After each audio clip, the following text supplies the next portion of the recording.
दोस्तों मैं फराज मलिक कुछ और लेटेस्ट अपडेट के साथ एक बार फिर आपके सामने हाजिर हूं। उत्तर प्रदेश के अंदर इस वक्त माहौल काफी ज्यादा गर्माया हुआ है। एग्जिट पोल के नतीजे जब से आए हैं तब से और भी ज्यादा माहौल गर्मा गया है। कल रात मैंने आपको खबर बताई थी कि कुछ जगहों पर ईवीएम पकड़ी गई है गाड़ियों के अंदर। वाराणसी में कुछ डीसीएम में पकड़ी गई, बाकी बरेली के अंदर एक बक्सा पकड़ा गया जिसमें कुछ बैलेट पेपर रखे हुए थे कूड़े की गाड़ी में। तो ये जब खबरें सामने आई उसके बाद अधिकारियों ने क्या सफाई दी है, क्योंकि समाजवादी पार्टी के कार्यकर्ताओं ने काफी हंगामा काटा इनको पकड़ने के बाद। तो जो अधिकारी हैं निर्वाचन आयोग के या फिर जिला अधिकारी, उनकी तरफ से क्या सफाई आई इस मामले पर, सारी चीजें आप लोगों को बताएंगे और आपको जाननी भी चाहिए।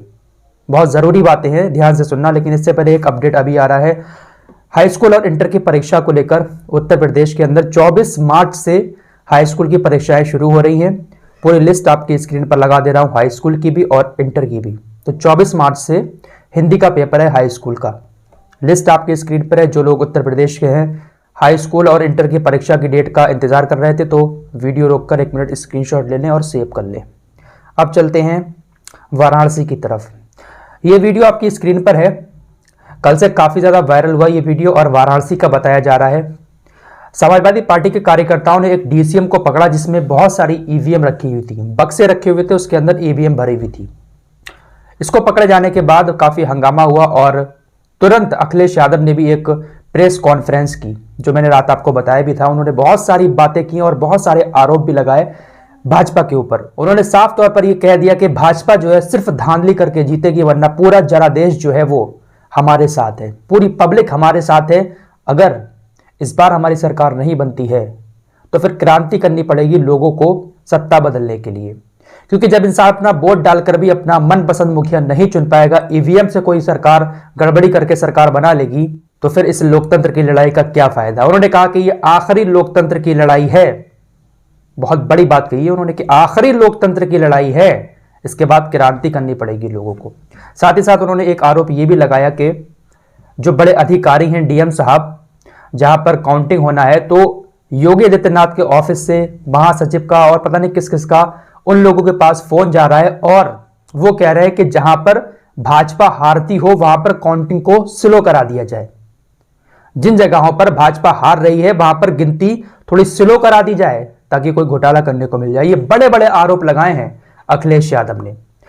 तो ये जो ईवीएम पकड़ी गई है, इस पर वाराणसी के जो मुख्य निर्वाचन अधिकारी हैं उन्होंने क्या कहा है, ये बात आपको सुननी चाहिए। मुख्य निर्वाचन अधिकारी ने कहा कि ये जो ईवीएम जा रही थी ये ट्रेनिंग के लिए जा रही थी। ये वो ईवीएम नहीं है जिसमें वोट डाले गए हैं, ये खाली ईवीएम है प्रशिक्षण के लिए, यानी ट्रेनिंग के लिए इनको यूपी कॉलेज में ले जाया जा रहा था, जहां पर जो अधिकारी काउंटिंग में शामिल होंगे उनको ट्रेनिंग दी जाएगी। तो ट्रेनिंग के लिए इन ईवीएम को ले जाया जा रहा था, जिसको समाजवादी पार्टी के कार्यकर्ताओं ने पकड़ लिया। डीसीएम में जो ईवीएम पकड़ी गई है उनके ऊपर चिट भी लगी हुई थी, प्रशिक्षण जागरूकता ईवीएम। तो वहां के जो मुख्य निर्वाचन अधिकारी उन्होंने यही कहा कि ट्रेनिंग के लिए जा रही थी, लेकिन कुछ लोगों को गलतफहमी हुई और उन्होंने पकड़ लिया। लेकिन समाजवादी पार्टी के कार्यकर्ताओं का और पार्टी का यह कहना है कि चोरी छुप के ले जाने की क्या जरूरत थी। आपको अगर ट्रेनिंग के लिए भी ईवीएम ले जाना थी तो आप पहले सब प्रत्याशियों को बुलाते और कहते ऐसा ऐसा मामला है, ट्रेनिंग के लिए हमको ले जाना है, कि हम ले जाएं। सारे लोगों की सहमति के बाद ही आप वहां से ले जाते, लेकिन चोरी छुपे आप क्यों ले जा रहे हैं। साथ ही साथ बरेली के अंदर भी एक कूड़े की गाड़ी में बैलेट पेपर से भरा हुआ बक्सा पकड़ा गया। तो ये कौन सी ट्रेनिंग के लिए जा रहा था।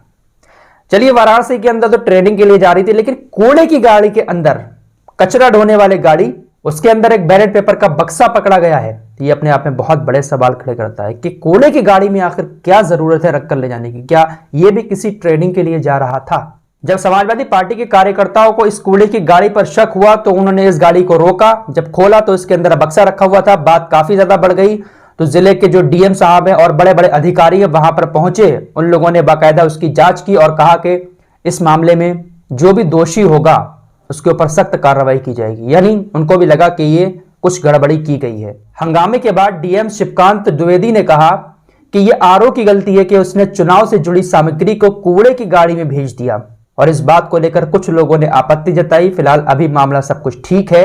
इस मामले में जो भी दोषी होगा उसके ऊपर सख्त कार्रवाई की जाएगी। वहीं जिस विधानसभा में ये कूड़े की गाड़ी पकड़ी गई है, वहां के समाजवादी पार्टी के जो प्रत्याशी हैं अताउर रहमान, उनका कहना है कि हमें पहले ही सरकार और प्रशासन पर भरोसा नहीं है, इसी वजह से हमने यहां पर सपा के नेताओं की ड्यूटी लगा रखी है। प्रशासन ने भी कैमरे लगाए हैं और हमने भी कैमरे लगाए हैं। उनका कहना है कि लगातार मतगणना स्थल के अंदर गाड़ियां जा रही हैं, जिसका कोई लेखा जोखा नहीं है। जहां पर ईवीएम रखी है वहां पर लगातार गाड़ियां जा रही हैं, लेकिन किसकी गाड़ी है, कहां से आई है, क्यों आई है, इसका कोई भी लेखा जोखा नहीं है। ये बड़ी बात अताउर रहमान ने कही है, जो समाजवादी पार्टी के इस एरिया के जहां पर कूड़े की गाड़ी पकड़ी गई है वहां के प्रत्याशी हैं। तो फिलहाल ये सब चल रहा है उत्तर प्रदेश के अंदर।